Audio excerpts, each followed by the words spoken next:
Teenyu maalumatti teenyaan jecha jabaatee darbee waggoota 70 hanga 60 jiraateedha. Artist Wasanuu Diidoom dhagaanuma daakam umadaakam hanga ilkaan isaarraa nyaatamee dhumutti gaafa ilkaan isaarraa nyaatamee dhumu immoo hin gatamu. Amma sadootti gadi baasanii burruu isaan tolchanii sirriitti waqaranii deebisanii midhaan daakkii isaatti fufaam. Jireenyi akkasiin tokko gaafa jiraatee darbe kan biraatu dhufaam. Jireenya akka guyyaatiin har'anaa fi sintutti jiraataam. Borummoo keenya mitiin nama biraatutti darbaam. Inni darbuudhaaf deemu callisee dhalatee qofa darba taanaan dhaloonni hin fufneem. Kaayyootu galman keenyeem. Ilmatu maqaa abbaan beekneem. Ibsaan dhalootaa dhaamee dukkanni namatti wal furaa jiraatam. Dukkana dhidhimaam. Inteenyu maalumatti teenya, inteenyu maalumatti teenya damee qoodamee. Inteenyu maalumatti teenya mana finfinnaa kana balleessaa. Oromoon quuqaa fi quuqqaa jaarraarraa dabarsee kumaa kitilatirra jiraam. Yoo sireen ofii nama quuqee hirribni hin jiruun halkanis dafeen bari'uun callisanii dagalee fi dhaabaa manaa lakkaa'utu dhufaam. Gaafa dagaleen lakkaa'amee dhume ammoo garaan arrabatti tasaaseetu waan isa quuqe sanaa akka dubbatuuf barbaadaam. Garaan immoo afaan hin qabuun onnee dhiitee arrabatti dabarsee dubbadhu haasa'i jedhee dirqisiisaam. Yoo arrabni dide ammoo dhiiseetu harkatti mataam. Waan garaa koonaaf barreessi jedhaaniin akkasiin barreessee isaa ta'uu dubbatee hasaasee isaa ta'uu gungumee callisee isaa ta'uu alalaasee namni baay'ee yaadaa fi yaaddoo isaa obbaafatam. Walumatti ulfaanne malee walumaan ulfaanne malee yoom kophaa dabarree yoom morma gabbarreem. Garaan aaree gubannaan jireenya qajeelaadhaaf wabiin waakkatamnaan barri darbuu didee namarra dheerannaan namaa sa'atu gadarfamaam. Salaalemmoo geerrarraan shaanqoon dannabsinaan barri hamtuudhaam. Gaafa sana laafaatu jabaataam. Gootatu galaa galeeffataam. Geerrarsi galaa gootaatiin isatu nyaataa isatu baataam. Isaan onnataa isaan amlee dhabe deebisee horataam. Galaan ammoo hundaaf hin galeeffamuun hundis galaa hin baatuun. Inteenyu maalumatti teenyaa alam mangistaata bira deemnaa waan na gubaa hin jedhu dhageenyaam. Maalumatti teenya, inteenyu maalumatti teenya damee qoodamee. Inteenyu maalumatti teenya. Oromoo yaa'ii fi yaa'a qabaam. Yaa'eetu seeraa fi heera isaatu mataam. Falaa fi faloo hunda achitti lallabataam. Wanti hundisaa sirna gadaa keessatti deebii argataam. Wanti sana darbee dhufe ammoo sagliidhaan ilaalamaam. Saglii dhimmi darbu tokkollee hin jiruun hin jiraatusiim. Erga kuni dhabamee boodaa wanti hunditti bitaacha'eem. Sanarraa ka'eetu goonni aarii isaa ubbaafateem. Inteenyuu maalumatti teenya jedheem. Oromoon hundarra gaafa amantii fi sirna gadaasaa dhabuu qabsoo eegaleem. Qabsoo walirraa hin cinne kan kaleessaa hanga har'aam. Abboonni yoo dubbatan walitti hidhaminsi sabaa fi sirna isaanii dheeraa fi jabaa ta'uusaa mul'isuudhaaf Oromoo wal garsiisu malee wal hin barsiisan jedhuun. Walitti hidhaminsa sirna bulchiinsaa fi tumaa caffee jabaa qabaachuu isaa immoo ibsuudhaaf odaa iddoo wal keessa jira jedhuun. Odaa iddoo wal keessa jira jechuun iddoo odaa bisil iddoo odaa roobaa tuqa jechuudhaam. Falaasama guddaa guddichitti yaadee marraagee darbeedhaam. saabune toobalo yaama yagala saabuna hirrafu gara naamura.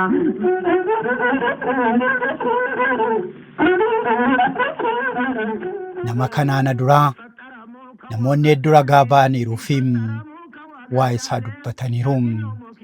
Wallee isaan aarii cabsataniiru. Kan jibbamuttiin jibbaniiru. Kan jaalatus akkasuma. Warri dhibiin ammoo wallee isaa irra deebi'anii meelchuudhaan weellisanii guddummaa wallee isaa fi galma yaada weellisaa kanaa labatatti dabarsaniiru. Guyyaa tokko Dooktarri kabajaa Artiist Alii Birraa akkas jechuudhaan dubbatee ture. Xiqqoo ta'ee darbee sirba wayiin dhaga'aa ture. Sirbi kun sirba na onneesseedha. Kan namummaa kootiif illee galaa ta'ee sirbinan dhaga'aa ture kun sirba Wasanoo Diidooti jedhama. Argaashoo imalli gootaa har'aas seenaa nama seenaa qabu kan Wasanoo Diidoo isiniif seenessuufi. Sabira deemna wanna bubaa'een jedhu dhageenya jedhee hundumtuu wanama keenya waaqa kadhadhaaf nugusa keenya. Maasinqoon fira rakkoo ofii fi kan sabaa ittiin himatanidha. Maasinqoon qofaa isheen dubbattu yoo achi suuqan kal'een re'ee fi mukti eegee fardaan faayamee taa'u qofaadha. Yoo dubbisan garuu nama faana guungumtee rakkoo namaa qooddatti. Waan garaa namaarraas ni hiratti. Madaa namaa haalee kulkulee miciriksitee nama keessaa baafti. Garuu ammoo hundaaf hin dubbattu. Hundattis hin dubbattu. Abbaa qabdii abbaa ishiis ni beekti.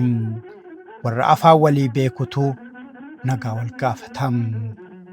Asfaw lammeechaa yaa abbaa lafaa ilma lammeechaa.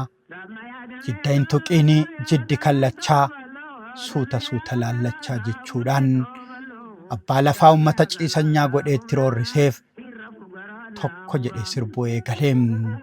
Mootiin Masaanqoo Wasanoo Diidoo Booraa. Dacheen Tuulamaa dachee dura alagaanitti godaanee dachee roorrooti. Roorroon ammaateef ammoo Oromoo fi Oromiyaan hin banneem hambaa gootoowwaniim.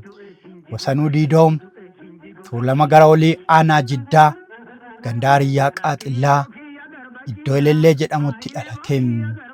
Bara 1915 akka lakkoofsa Itoophiyaatti. Haati isaa Addee Biliqqee Odaa Elemoo jedhamuun abbaan isaa ammoo Diidoo Booraatiin. Boorri dhalchitu isaa.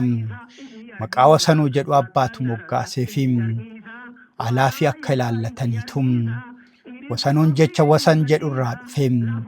Wasan jechuun afaan Oromootiin daangaa jechuudha.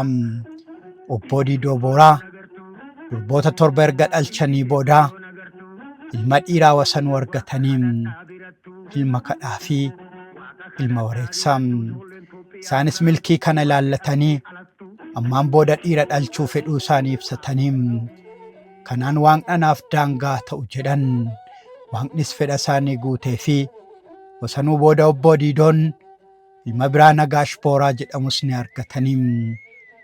Obbo Diidoon ilma sadaffaa godhachuu baatan illee sanaan booda durba hin arganneem. Wasanoon dhugumaan daangaa ta'ee hafeem.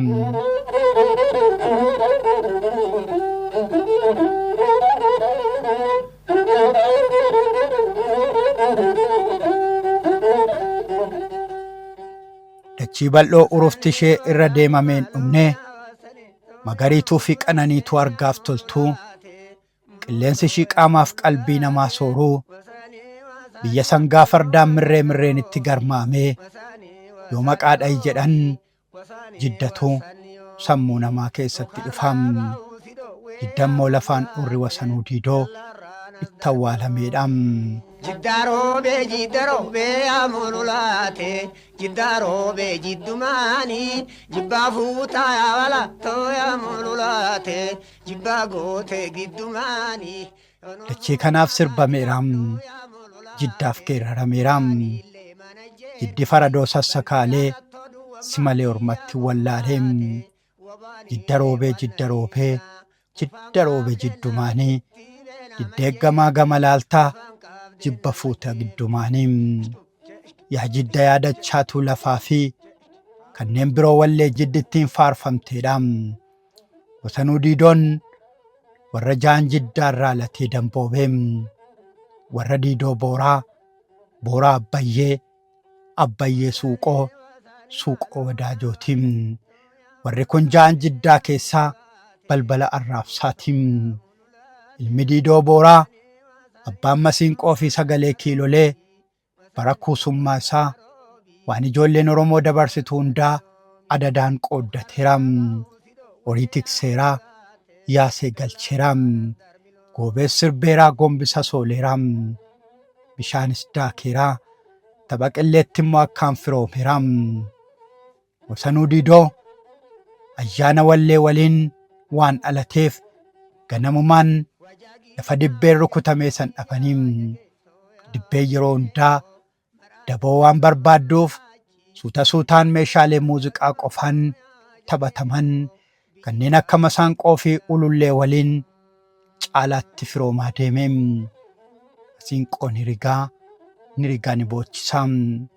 Ulullees ni afuufaa keessoo keessasaa ittiin himataa. Wasanuun gaafa Masiinqoo fi Ululleedhaan weellisuu eegaluu lafaa fi nama naannoo isaa jiraatu faarsuun filannoo taasifatee silaas aanaa keetu sitti aanaa. Faaruun funishee aanonni illee ollaa isaanii abuuruurraa jalqabanii guutuu addunyaa waliin ga'anii kan ofii kan hin beekne kan ormaa hin beekum kan jabaa isaa hin faarfannee jabaa hin beekum. Kanaaf sirboota isaa baay'ee keessatti yeroo baay'ee jecha jidda jedhu irra deddeebi'ee maqaa sirbaa baalli isaa kan fudhatee Waloo Abdii Qopheen illee wallee isaa barreessuu hundarratti maqaa isaa dabalee abbummaa isaa ibsataa. Ergan abdii dhabee biyya lafaa irratti garaa dacheen seenaa haaya nagaatti. Wasanuu Diidoo Booraas akkasiin iddootti dhalatee nama ollaa isaa faarfamuu qabu hundaa wallee isaa keessatti dabalee faarsaa. Bokkeenyi roobee eleelleerraan bubbiseetoo diddee talalaaltaa xaareetoo si guddisee noom. Jiddaaroobe abalgite laali abalgite alaagaasi jaalachiise kaffiraasi jibbisiise yaabululaate iblaanyiisi yaa qalbiite alaagaan kangaala noolle sigaalaa faatee nafsiite. Ulullee fi Masiinqoodhaan sirbuu abbaa isaarraa dhaalee yoo abbaan isaa qarreetti bahee ulullee afuufuu jalqabu hunduu afaan banee gurra isaa qeensee isa dhaggeeffataa. Ilmi isaanii Wasanuunis isaan irraa kana dhagaa guddatee booda keessa garuu ulullee afuufuu fi Masiinqoo riguun abbaa caalee abbaa dhaalee. Ilmoo namtootaa haadha jalatti gumbii uraa bartii. Abbaan isaa dandeettii isaatti gaafa sirriitti amanuu fudhatee aajaa hunda deemuun wal jalaa qabanii sirbuu. Lama qofa ta'anii wal jalaa qabaa sirnoota gurguddoo dabaaluudhaan beekamtii fi jaalatamummaa guddaa ni horatanii. Bara 1930 ammoo Wasanuu Diidoo Booraa qofaasaa of danda'ee Masiinqoodhaan sirbuu eegalee. Guyyaa sanarraa ka'ee dandeettiin Wasanuu Diidoo ibsaa gaanii ta'ee ifaa turee gaanii keessaas quuqee hundaaf ifuu jalqabee. Weerara Xaaliyaanii duraa ijoollummaa isaatiin Wasanuun walaloo fi yeedaloo qopheeffatee Masiinqoo isaa tottolfatee sagalee isaa kiilolee sanaan wallee qaamaaf qalbii namaa sooran weellisaa. Ta'us garuu barichi bara weellisaan Asmaarii yookaan Laallibalaa jedhamu waan ta'eef abbaan isaa ofii isaatiif osoo wallee garmalee jaalatuu maqaa sana jibbaaf ilma isaa wallee irraa ittisaa ture. Goonni aartii wallee Oromootiif balbala cufaa saaqee jechaa fi ilaalcha wallee fi weellisaaf kennamuun osoo hin dhagayin karaa cufaa muuziqaa banateetti seeneem sagalee isaa taliila sanaan walaloowwan ergaa jajjaboo qaban qopheessee yeedaloo nama mararuu itti uumee sirbuudhaan daran beekamuu eegaleem jidda faradoonsa kaaluu mormatti mareeggadhiisaa obboleessi nama dhaanuu taajjabeetumatti dhiisaam. Damma yaadamee tooballoo damee yaagalaa saabunee tooballoo yaadma yaagalaa saabunaa hirra fugaraa naamuraa.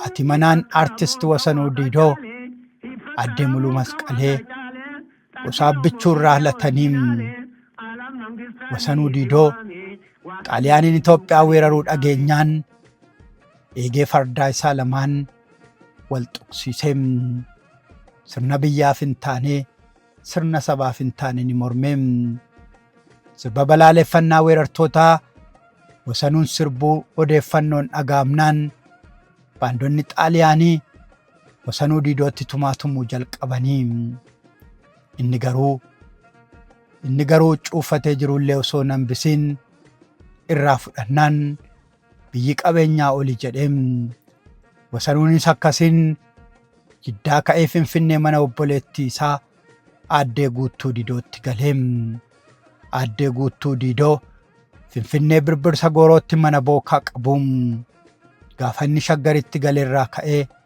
manni bookaa Aaddee Guuttuu Diidoo baandii Wasanuu Diidootiin faayameem hanga Wasanuu Diidoo mana bookaa Aaddee Guuttuu Diidootti masiinqoo dha'utti mana bookaa fi farsoo kamittuu namni afaan Oromoo masiinqoo weellisuu hin turre jedhamaam. Inni garuu falaasama guddaa siyaasa sanaa cabsuudhaan masiinqoodhaan weellisuun namoota hedduuf ajaa'iba tureem. Namni afaan Oromootiin akkasitti weellisu argamuun isaa Oromoota shaggarii fi warra kaan biratti dhimma guddaa ta'ee ni haasa'ameem. Kaan maqaa fi dandeettii isaatiin buna dhugaam.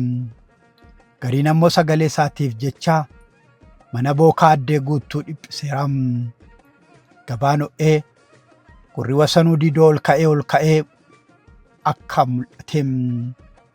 Boodarra manni bookaa kun lafa Oromoon itti wal argu ta'eem. Sababa mootiin muuziqaa Wasanuu Diidoo mana daadhii Aaddee Guuttuu keessatti sirbuu jalqabeen Oromoon Finfinnee ganamaaf galgala wal waamee manicha bakka wal argaa Oromoo taasifateem. Wasanuu Diidoo gaaf fedhee geerarsa isaa itti dhangalaasee maamiltoota manichaa garaaraasaam. Masiinqoo isaatiin sirbee ammoo dhiichisaa fi ragadaan namoota hedduu gammachuudhaan mirqaansaam. Badhaasota hedduus ni goonfataam. Dandeettiin Wasanuu Diidoo ittuma caalaa dhufuun mana daadhii kanatti badhaasonni inni argatu utuu jireenya isaa qajeelchuuf hin eegaleem. Jaalatamummaan isaas baay'ee dabalaa deemeem. Ya seenaa qabnu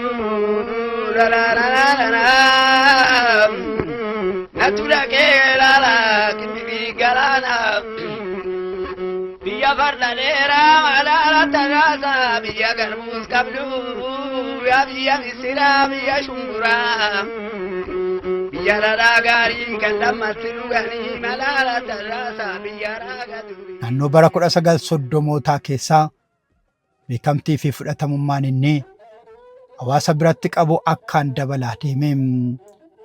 Sana booda immoo Wasanuu Diidoo fi masaanqoon isaa wal fudhatanii mana tiyaatiraa Garfiqir ni galaniim.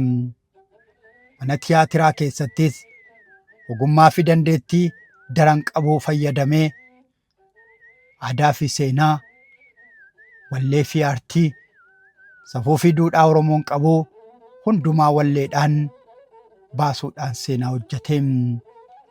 Sirboota roga hundaanuu miiraan guutaman sirbuudhaan hawaasa isaas ni jajjabeessee yommuu gootaaf sirbuu onnee namatti toraa. Yoo jaalalaaf sirbus jaalalaaf harka nama kennachiisaa. Gama hundaanuu miira sirba dhimmamuuf sanaan kan guutan sirboota jaalatamoo sirbuudhaan onnee uummataa booji'an sirbeeraa. Rukuttaa sirboota afaan Oromoo keessumaayyuu kan Tuulamaa yeroo jalqabaatiif mana tiyaatiraa Agar Fiqir keessatti hojjechuus ni jalqabee. Muuziqaa warra adiin wal simsiisee ammayyeessee sirba afaan Oromoo mana tiyaatiraa Agar Fiqir kana keessatti yeroo jalqabaaf hojjechiise artistii Wasanuu Diidootiin. Walumaa galatti akka Itoophiyaatti namni yeroo jalqabaatiif sirboota aadaa biyya kanaa rukuttaa ammayyaa teentaatoonikii jedhamu keessa galchee sirbee Wasanuu Diidoo Booraatiin. Cheechee yaa fardaa, cheechee yaa fardaa, farda koo yaa booraa, chee jedhii taphadhu, garaan madaan dhabuu, kokkolfii taphadhu jechuudhaanis quuqqaa fi quuqama keessa isaa jiru ni baafatee. Namni gaafa cimee hojjetee hawaasa biratti fudhatamummaa argatee kan nama dinqisiifatu akkuma jiru kan hinaaffaadhaan lafa cirus danuudhaan. Mana tiyaatiraa Agar Fiqir kana keessatti yommuu mootichi muuziqaa kun kophaa isaa baandii guutuu caala waltajjii ho'isuu hunda garaa raasee ni booji'e. Waanuma inni afaan Oromootiin sirbuuf qofaa namoonni eenyummaan Oromoo akka hin mul'anne barbaadan hundi baay'ee isa jibbaa turanii. Inni garuu isaaniif osoo hin taane ofiif jibbaaf osoo hin taane jaalalaaf jiraachuu isaa itti fufee. Wasani malo ya wasani to ya mululate ya mululate muluto ya mululate wasani malo wasana robi wasani yomi okaraba usido we ya mululate dalaranas darbilomi. Wasanuu Diidoo Booraa hanga addunyaa artii keessa turetti wanti irratti hin sirbine hin jiru jedhama. Lakkoofsaanis baay'eedha. Garuu ammoo waraabamanii hin jiranii. Lakkoofsaan hangana jechuufis nama rakkisaa. Sababiin isaa sirboota istiidiyoo galee sirbu caalaa kan dooyyaa irratti sirbutu danuudha waan ta'aniif humni aartiin qabu guddaadha. Humni isaa kun ammoo badiifis tolaafis qixuma hojjetaa. Humni guddaan kun akka badiidhaaf hin oollee kan taasisuu danda'u immoo hunda caala sirnaa. Artistiin kun sirba isaatiin jaalala biyyaas barsiiseera. Jaalala haadhaa fi maatiis dagaagseera. Sirboota guddinaa fi misooma biyyaa utubanis akkaan gumaacheera. Wasanuun yeroo hedduu hojii muuziqaa fi hojiiwwan manaa hojii isaatiif jecha halkan galgaleeffatee kalaam. Yoo inni galuu haati warraan isaa yookaan rabanuu fi didduu achuma dhaabbatee sirbee fi aarii ishii dagachiisaa.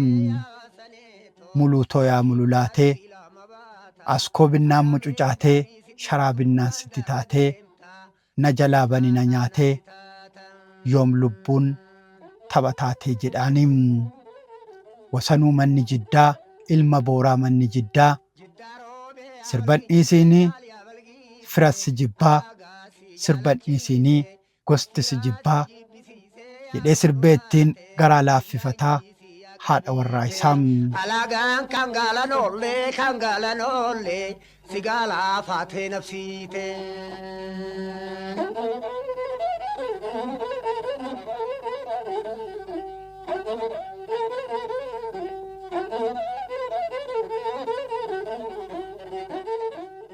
Abbaan Masiinqoo kun hiree fi carraa argatetti fayyadamee miidhama Oromootiif dubbachaa tureera. Cunqurfamuu Oromoo hamma danda'etti sirba isaatiin mormeera.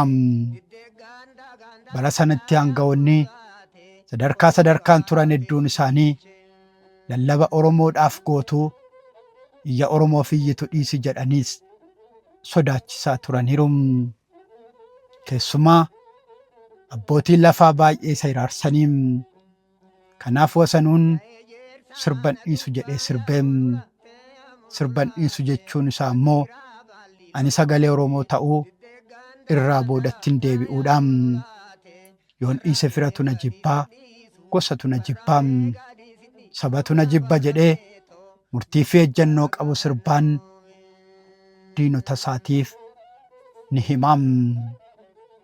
Akka jettee sangaa qotiyyoonii, akka jettee sangaa qotiyyoonii, akka jette sangaa qotiyyoonii, yaa qotee bulaa koo manyaa adii qoteen beela si baasaa, garbuu qoteen farsoo si obaasaa, fardaa fi arreetti gola ijaartaa, ana dhoqqeetti ganna dhaantaa, godoo xiqqoo natti ijaarii, itta jedheetan buqqisa daarii jedhaam. Wasanuun kan inni adooduuf mirga namaa qofaaf miti, warra lubbuu qaban hundaaf malee. Kanaaf waa'een loonii isa dhiphisaam, isa yaaddessaam, garaa isa nyaatee kanaaf akkasitti wal caalmaa maatiin tokko qabeenya isaanii gidduutti uummanni mormaam. Birraa galtamoo ganna galtaa, yaa burree jiilchaa filchataa, birraa singaluu ganna singaluu, kaloo nutti bitanii, kaloo nutti bitanii, furdannaan albeedhaan nu fixanii, malaan nu kukkutanii, albeen kan warra tumtuu baran hin dhuftuum. Sirbi kun uummata aanaa Jiddaa biratti seenaa jabaa of keessaa qabaam, yaadannoo baay'ees baataam. Kanaaf jecha uummanni naannoo sanii sirba kana yeroo dhagahan imimmaantutti dhufanii boo'um. Kun kan agarsiisu Wasanuu Diidoo Booraa hangam rakkoo uummata isaa hubatee miira uummata isaa dubbisuu akka danda'u kan mul'isuudha. Waaqa yaa gamnatoo, lafa yaa gowwaatoo, yoo jirru nu baattaa, yoo duune nu nyaattaa, laftana yaadachee nan qotaa meeqaccee, qotiyyoo jijiituu midhaan nyaatan malee, bishaan dhugan malee aduun namaan dhiituu, kan dhiiteen bariituum. Rabbi nagaan bultee, Rabbi nagaan ooltee, Waaqni odaa nabee, Waaqni caffeetumaa, Waaqni shanan jiddaam. Kurmaajaa kanaa ga'ootiin koraa malee bu'aan oolanii. Kurmaajaa kana ga'ootiin koraa malee bu'aan oolanii. Jabaadhuu yalma namaa hin turan malee du'aan oolanii. Jabaadhuu yalma namaa hin turan malee du'aan oolanii.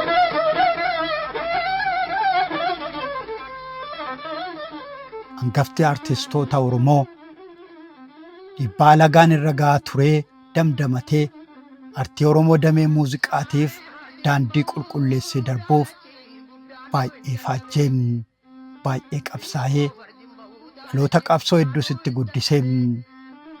Kanaaf immoo hin jaalatamnee ni dhiibamee moggaatti darbatamee. Garummaa waan sirni baatuu sirbaan eegee qananii saba isaatiif hawweeraam, raagees darbeeraam.